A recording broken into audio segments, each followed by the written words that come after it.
coffee, Santo Domingo style. Woo-wee. Coffee's always good. We got the best coffee.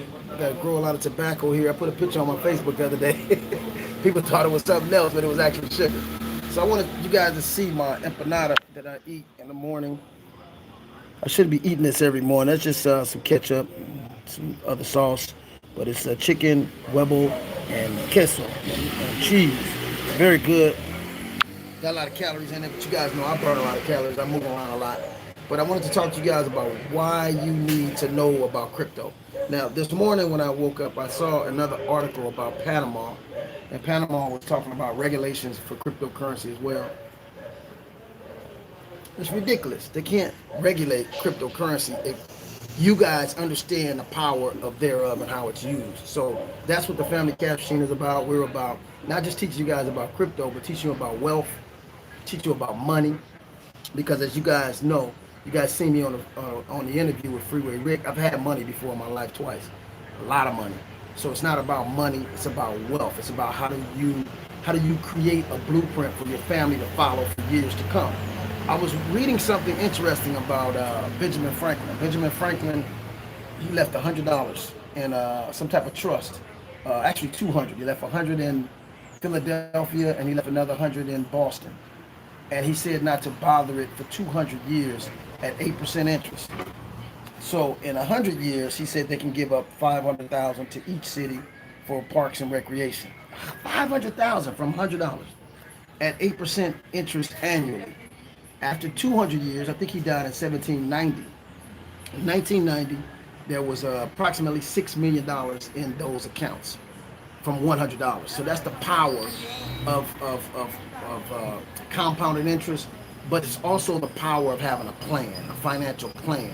Now, a lot of us are excited about Joe Biden being the president now, but I'm one to say it doesn't matter who's the president if we're not understanding as a people, and we're not implementing our own economic strategies. It doesn't make a difference who's the president. So one of my missions is to train and teach my people about trust funds, corporations, offshore accounts, things like that, how to really, really manage money and to grow money, and even how to market yourself. All of this is very valuable in this type of economy. And so where you need to learn more about how money is generated. So one of the things I'm going to talk about crypto, I'm going to talk about this Panamanian, I caught that napkin, I went pretty quick. I'm going to talk about this Panamanian regulation. I just told you guys yesterday about the American regulations. Regulations is pretty much control. What they're trying to do is control it. They want to have total control of your money, total control of your spending, and total monitoring of what you spend and how you spend, pretty much so they can tax you. So you want to fight for privacy. That's really your goal in life. As people were talking about, I remember when Bush was the president, Bush Jr.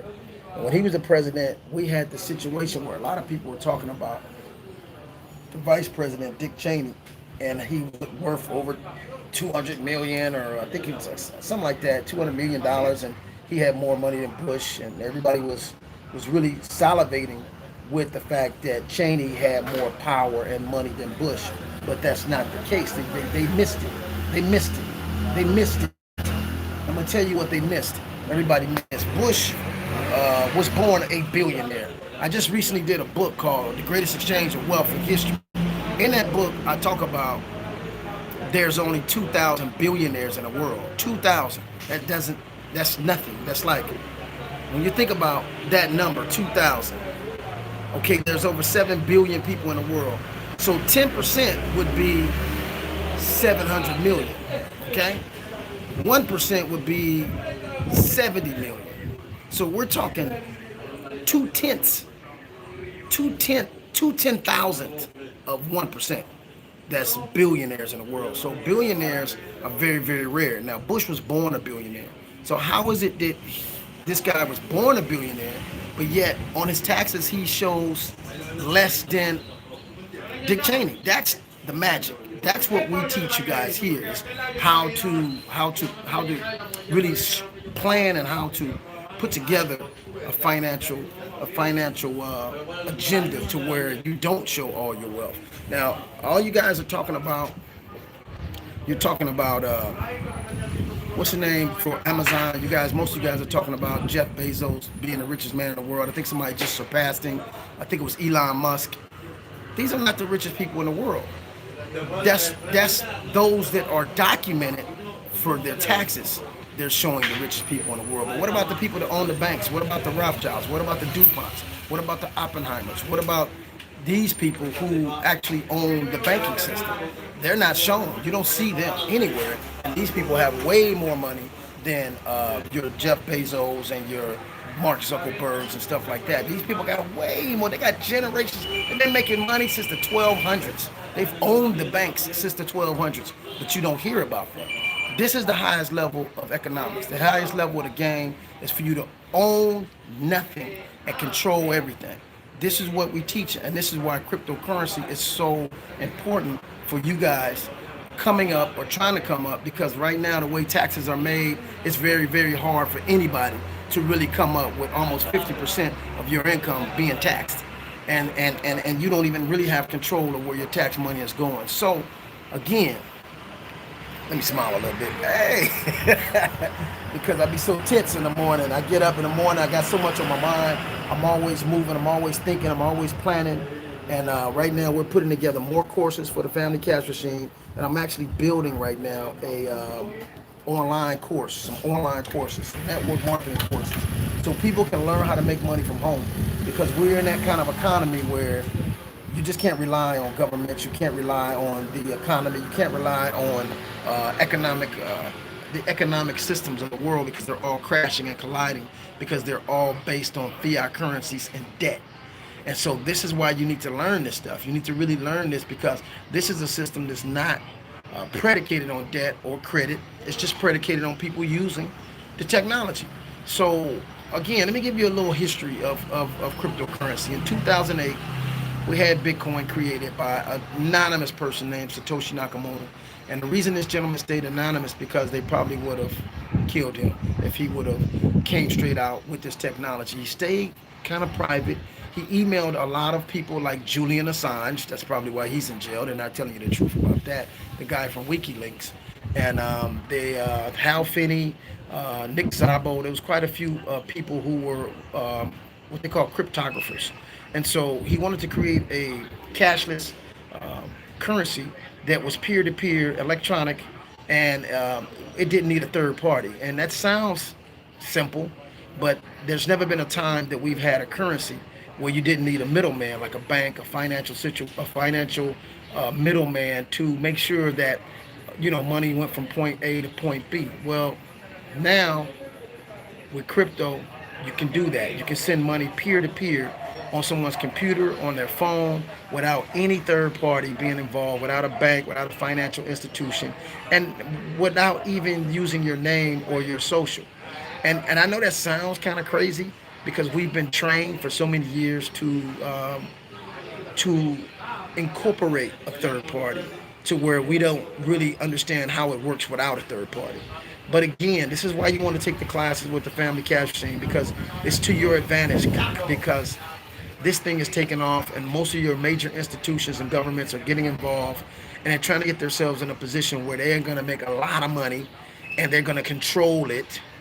But as I think about it, and as I learn more about it, it's impossible to control it. The only way they can control it is that you give them the control of your own wallet, and give them access to seeing what you're doing. So that's the only way. I keep taking a sip of that Santo Domingo coffee. Oh my God, that's the best coffee. But anyway, so what it is it's a way for us to transact. Now, being that I'm out the country, it's very difficult to transact internationally. And when you do transact internationally, there's only one or two ways to do it. Either Western Union, MoneyGram, they got a thing here called Caribe Express, or bank to bank. Either way, it's highly monitored, and if you send too much money too frequently, they'll stop. They'll just take your rights from sending money, and that's not right, and that does hinder business, because I am a businessman. I am a person who Have not had a job since I was 18. I worked probably about a year of my life, and I've been an entrepreneur my whole life. And I've had lived in $1 million home. I've put 4 kids in college. I've purchased over 7 Mercedes. I could have never done that with a job. And I'm not. That's not to brag. That's just to say that the only way that you're going to really live the life that you want is that you trust in yourself, you trust in God, and that you put your creative thought and your own efforts and belief in yourself, and just go for it. There's no safe. There's no safety. There's no way to be safe and be an entrepreneur. You're gonna have to take risk. You're gonna have to take chances. You're gonna take losses. It just comes with the turf. But I'm at a point and stage now in my life when I take a loss, it's not really a loss. I learn something. I learn something every time I take a loss. I learn a valuable lesson, and I learn a lesson that probably helps me make money the next time. So there's no such thing really as loss. It's just I look at that as paying your dues or paying the cost that it costs to learn something. So if you don't, pay to go to school or pay someone to teach you something, and you're just trying things, you're gonna learn by trial and error, and that's pretty much the process that you're gonna go through. But at the same time, I'm encouraging people to learn about this. There was an opportunity I had about 2017. I bought this coin called Ripple coin. I think I spent $600 on Ripple coin. I had 80,000 Ripple coins because I understood what the Ripple coin was about. Understood? I understood what the Ripple coin was about, and I took a chance. I bought the coin. I let it sit for about 4 months. That coin turned into uh, a $15,000. I had about $15,000, so I liquidated the coin. But if I would have held on to that coin for another um, 2 months, that coin went to $3.30. You can go to Coin Market Cap and pull it up. I'm not telling no fibs. It's there. You can see the track record. So just imagine $600 in 4 months turns into $250,000. Where else can you do that? I didn't have a license. I didn't have a broker. I didn't use any bank or nothing like that. So that was incredible how that happened. So again, there's a lot of opportunities like that. We have a whole lot of opportunities like that. There's over 8,000 cryptocurrency coins, and you can really find a gold mine here. So again, like I said, you guys want to learn this, come to the Family Cap Machine. You guys click this link underneath here. I'm gonna have a link. Like and subscribe to this channel. I'm gonna keep information coming to you guys. I'm gonna do another video later on today. I'm gonna show you guys some coins that you guys could probably, look at as great long-term investments. So with that, I'm gonna sign out. This is Erick Brent, Family Cap Machine. Follow the money. Peace.